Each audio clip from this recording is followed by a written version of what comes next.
the Scrapbooking Photographer. Today I'm taking part in the Iron Crafter Challenge and also Stretch a Sketch.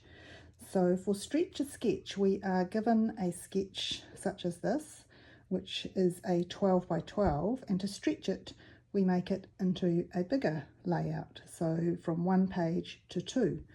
That's what I'll be working with there. And for Iron Crafter, the mystery product this month is eyelets, brads or buttons. I've just got my eyelet maker, so I'm going to have a wee go with that. So I'm using some of the new papers that have come out through Stampin Up from Close to My Heart called Secret Garden. Beautiful pack of papers, love the florals and the colours. Just love the pink, but I have another project in mind for that. But today we are working with the yellow side and on a white base. Taking the zip strip off the top of that floral piece, I can then angle it in the trimmer to cut the piece for the bottom of the left-hand page.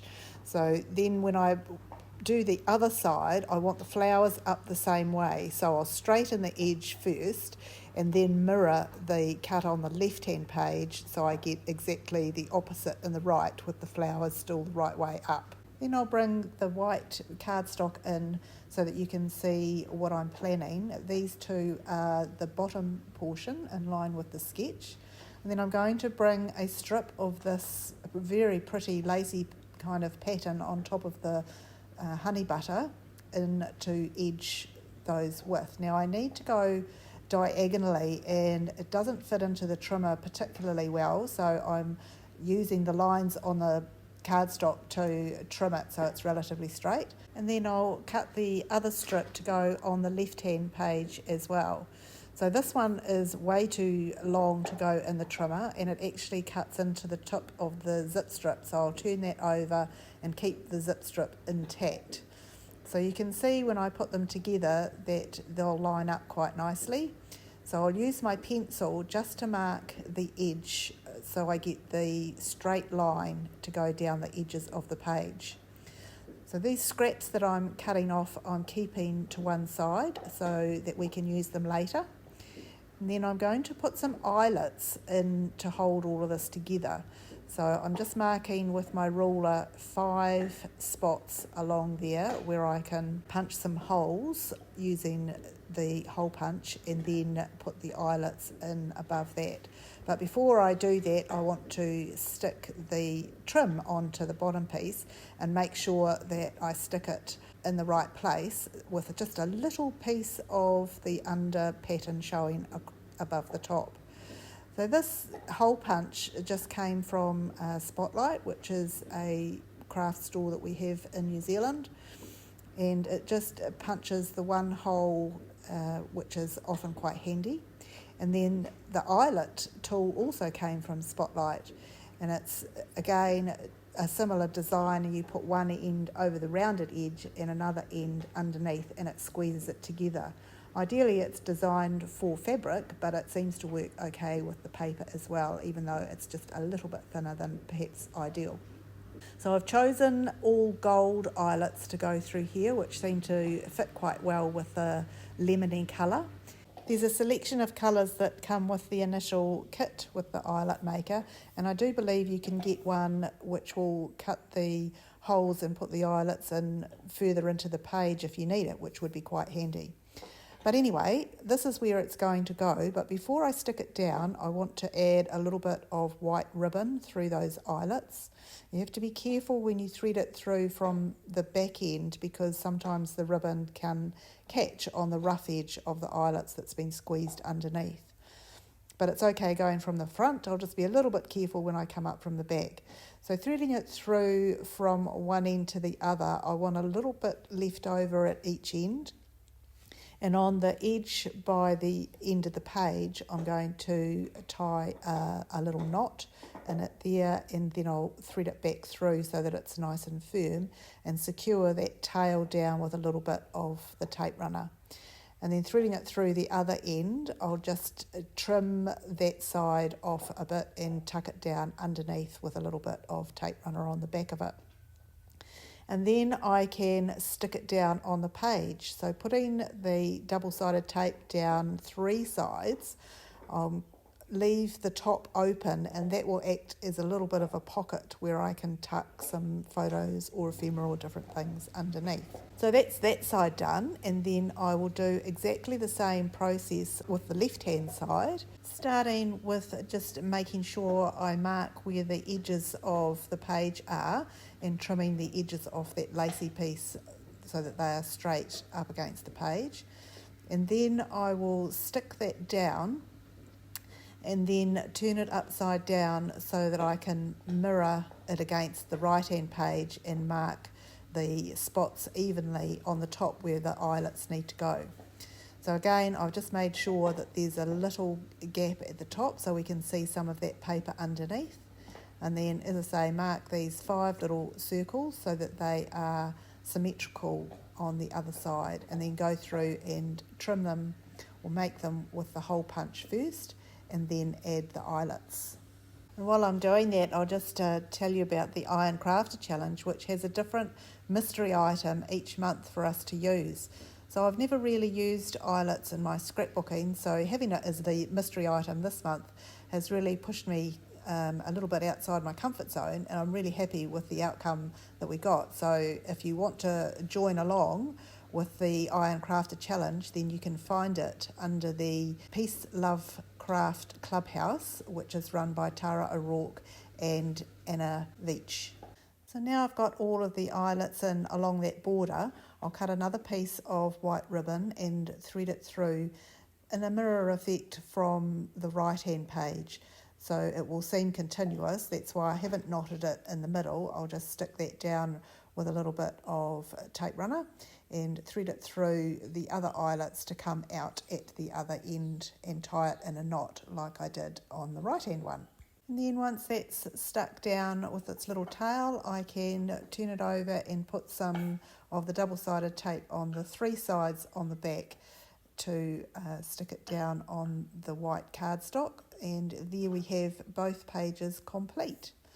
So to go around the outside, I'm going to use a little bit of honey butter ink on my foam dome and just go around the outside to bring that honey butter colour from the bottom up around the top, and I'll also have it in some bits and pieces that I put in those pockets too.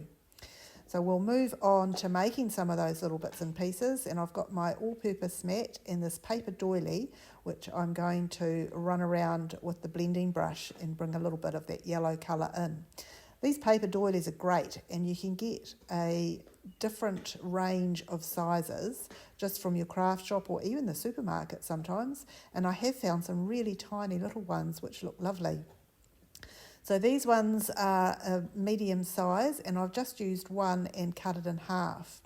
So now that they're coloured, I'll bring in this piece of honey butter cardstock and use those scraps that I said we were keeping to one side before. And I'm making a bit of a collage here, and this is a great way that you can use up scraps that you've got from a project. So you'll see me just quickly race through here and stick all of these pieces down.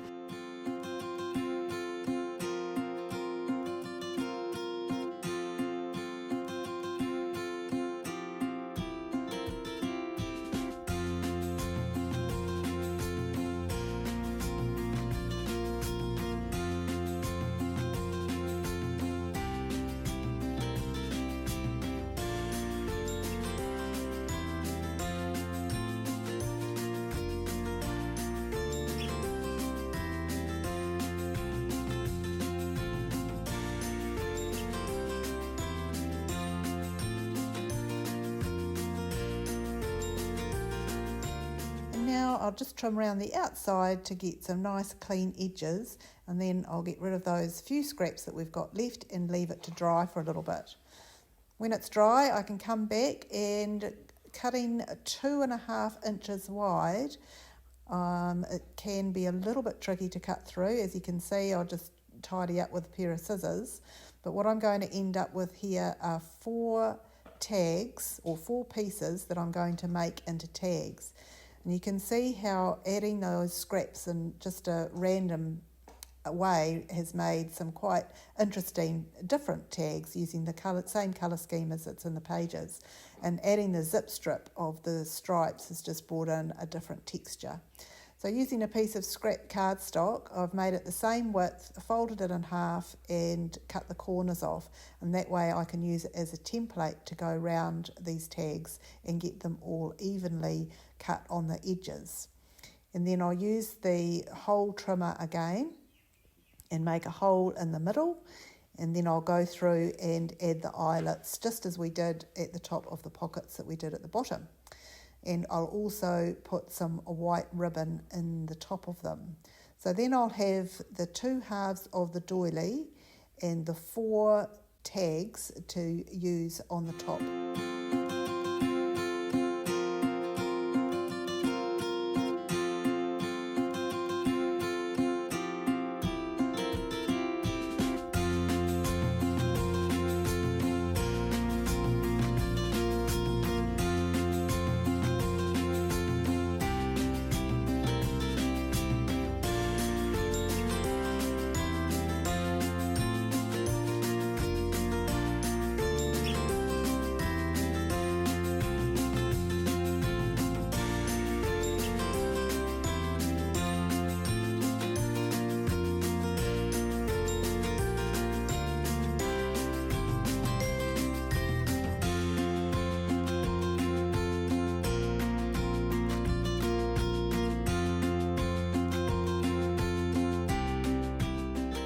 Have any photos to share on this layout at this stage, so I'm just using white cardstock which I've mounted on some honey butter paper, and that will fit in as my photos for this layout.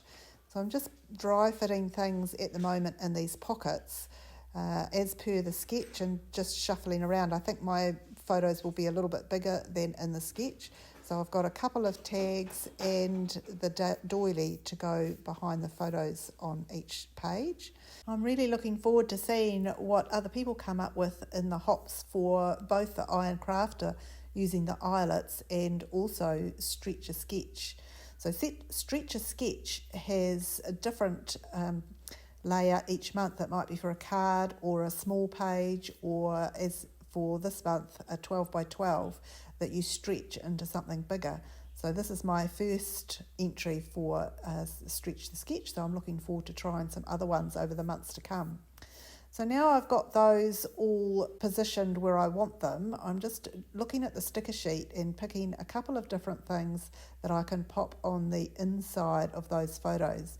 And they are stickers, so I'll stick them down, and that way I've got a bit of a guide as to where I want those photos to go when I stick everything down. So now it's all adhered there, and I'll just put another sticker down on the bottom. Titles I'm not quite sure of at this stage because I haven't chosen the photos, so I'll put this sticker onto some honey butter cardstock and fussy cut around the outside so that I can take it off a little bit easier if I want to in the future, or add to it. But I like the way the colour blends with the layout, and I'll add a few little foam dots to give it a little bit of depth.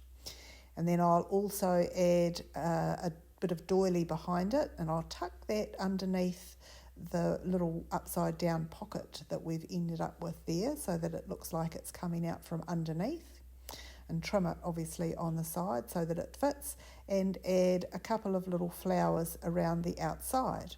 When I choose my photos, I may add a little bit of spray or a few more stickers that are relevant to what's going on the page, and obviously some journaling as well, but there's plenty of room to add some journaling strips and extra bits and pieces when I decide what the layout is going to be used for. So that's it for today. Thank you so much for joining me and watching this layout come together. I hope you've enjoyed it as much as I've enjoyed putting it together, and I hope you get a chance to see everybody else's contribution to both these hops. Happy crafting, everybody, and enjoy your weekend.